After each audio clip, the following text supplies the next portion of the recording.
जाती है, पता लगे तुम्हें दे दो, तुम उसका दुष्प्रयोग कर लो, मामला गड़बड़ा जाए।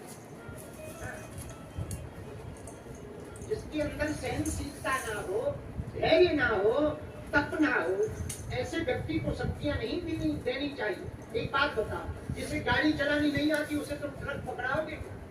बोलो, जोर से बोलो। जिसे गाड़ी चलानी नहीं आती जब उसे साधारण वाहन ट्रक की ड्राइविंग नहीं दे सकते, पट्टा छोड़ता कुछ भी नहीं होगा, तो शक्ति की ड्राइविंग किसे दे दे? शक्ति सामर्थ्यता किसको दे? जो पात्र। साधना किसको दे? जो पात्र हो।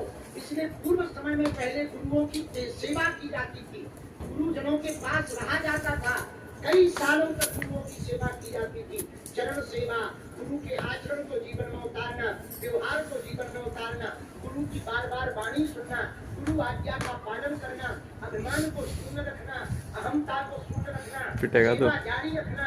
जब खूब चुन्नी फाड़ेगा शिष्य, तब गुरु पर सेवा के बाद प्रसन्न होकर के शक्ति देते थे।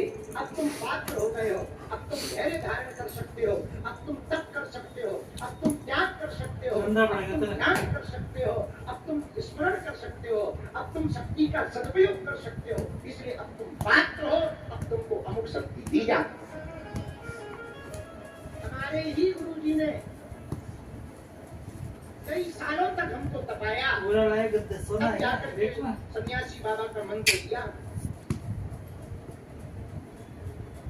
तो देवताओं ने जब देखा नम और करम दोनों बहुत तपस्या कर रहे हैं, कार्यक्रम कर रहा हो अपना, जब पंचाग्नि की तपस्या को देखा तो देवताओं को छुपा रखा आपने, तो बहुत हालत खराब हो जाएगी, तो इंद्र को दुख हुआ। इंद्र ने जल में प्रवेश करके ग्राह का रूप धारण किया। ग्राह जानते हो? पोटी करने जा रहे हैं, पोटी करने जा रहे हैं, तो मगरमच्छ पोटी करने गए, ग्राह यानी मगरमच्छ ग्राह का रूप धारण किया। पोटी करने गए, ब्रह्म के पैरों को पोटी करने गए, कर्म के पैरों को पकड़ करके कर्म की क्रिया को समाप्त कर दी।